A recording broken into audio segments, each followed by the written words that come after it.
আরেকটি কথা তোমার কাছে গুছাই, আমি এই কথাটা তোমার কাছে জানতে চাই। দাদা, অনেক ব্রাহ্মণ আছে, মাথায় তো চুল নাই। এখানে চুল না থাকে মানুষ খারাপ পাবে না, আছে না সমান? আচ্ছা, ওই মানুষটা যদি চুল না থাকা মানুষ যদি কোনো মন্দিরে বা মনগিরি করে, তার যে মাথায় চুল নাই, সে টিকি কোথায় দিকে রাখবে? তার টিকির কাহিনীটা কি, সে কি করবে? এটা তোমার কাছে জিজ্ঞাসা হইল। জানলে দাদা একটু আসলে মানুষটা বুঝিয়ে দিও যে টিকি থাকলে, চুল থাকলে বান্ধা যায়, না থাকলে সে কি করবে? না, সে বা মন্দির বাদ দিতে হবে। তোমার কাছে জিজ্ঞাসা হইল। তখন বাবাজি ছেড়ে দিয়ে হিন্দু আনি, টেনে আনি মুসলমানি, আদম হাওয়ার পাল্লা দিছেন, তাই না? আচ্ছা, যদি প্রথম আসরে আমি আসলাম, আমার তাহলে হাওয়া পক্ষটা নিতে হয়। ওনাকে আদমের ভূমিকায় রেখে আমি দুই চারটা কথা যেমন জিজ্ঞাসা করি। আমাদের একটু বেদাল আছে। আজকাল তো মেয়ে ছাড়া গান চলে না। মেয়ে লিয়ে গান গাই, 5 আসর করি, আজকে বসছি আকাশ করি। এই জন্য একটু উল্টা উল্টাও লাগতেছে, বুঝছেন না? যা হোক, আদম আর হাওয়া, আমি একটি কথা জানতে চাই। আল্লাহ তাআলার কোন অভাব ছিল? আল্লাহ তাআলার কোন অভাব ছিল যে আদম সৃষ্টি করলো?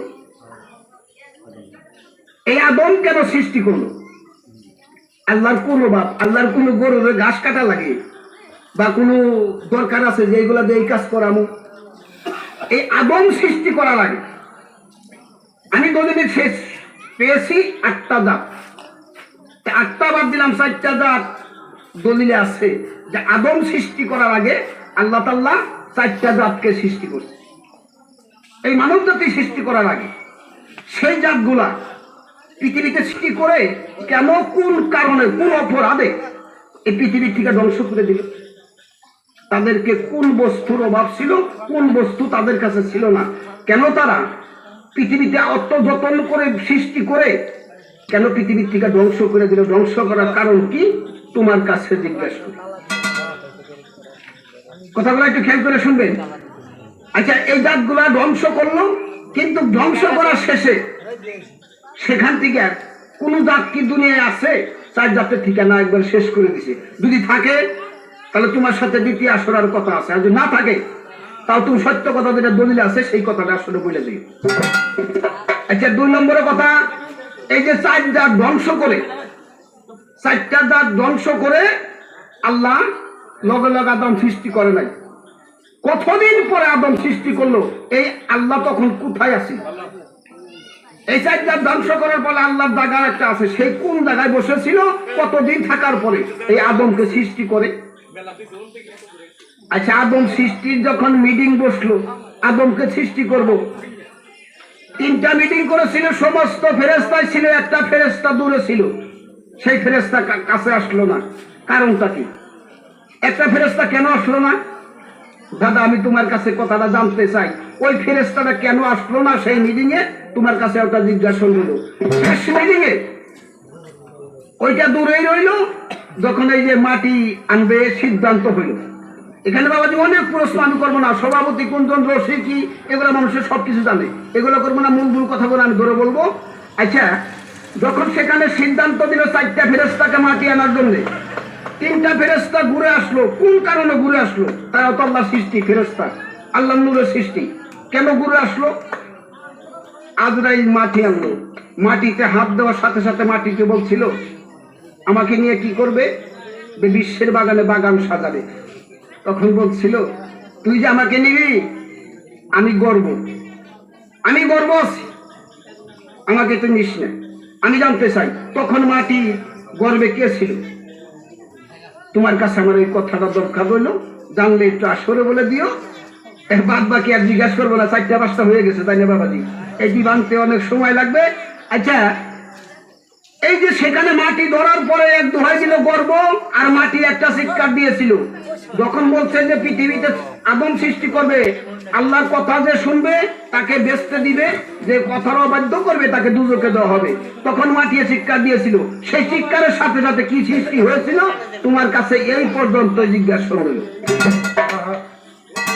তখন বলে গেছো আরো বাড়ি সুর একটু আলোচনা করি।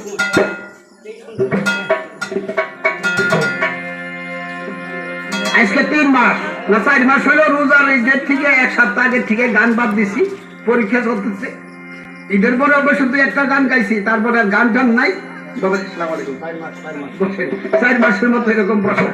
যা হোক, তখন ভুল সুন্দর ভিতর দিয়ে আমি আগে বলছি করি 5 আসর আজকে বসছি, আগে সরকারও খিলিমিলি লাগবো আজকে। যা হোক, পৃথিবীতে বাবাজি যত যাই দেখেন, যত যাই করেন, যত কিছু করেন, কিছু যদি বিশ্বাস না করেন, ওই আগে একটা জায়গা আছে, ওইটাই সত্য। জায়গাটা চিনছেন না? বাউন্ডারি দিয়ে বেড়াতে রাখছে, আজকে আসছেন কালকে নাই। সবারই চিরস্থায়ী জায়গা তো ওইটাই। দুনিয়া তো সাধারণ জিনিস। এখন কবি শুনতে আইছেন, 1-2 ঘন্টা পরে সব বিদায় নিয়ে যাবেন। ঠিক একটা দুনিয়ার আখেরাতে বাজার করতে আসছেন, আজকে আসছেন, কালকাই বিদায়। আর জীবনে কবির প্যান্ডেলে বসবেন কিনা গ্যারান্টি নাই, আবার আগামীকাল দোকানে যাইতে পারবেন কিনা কোনো গ্যারান্টি নাই। তাই মবিল দাদার সাথে, সরকার সাহেবের সাথে গল্প করলাম, বহরি বাজারে যতটি সরকার আছে এখানে, আমার উস্তাদ সহ শাহাদত খান একলগে বসতাম, সেখান থেকে 2 জন বিদায় নিল। তবু আমি সব সরকারের সেইটা বয়স আমার কম, তবু একলগে বসছি। উনি বর্তমানে, আপনি আল্লাহ হায়াত দান করুক, উনি বর্তমানে দুর্বল অবস্থায়, কোন দিন বানকে চলে যায়। তাই পৃথিবী ছাড়তে হবে, পৃথিবী থেকে বিদায় নিতে হবে। আরে আল্লাহ তাআলা সুন্দর করে আদম বানাইয়া দেহের ভিতরে একটা পাখি যে দিয়েছে। আচ্ছা, পাখিটা কেউ দেখছি না বাবাজি? কেউ দেখছেন কি? কথা বল না, কেউ পাখি দেখছেন না? দেখা যায় না।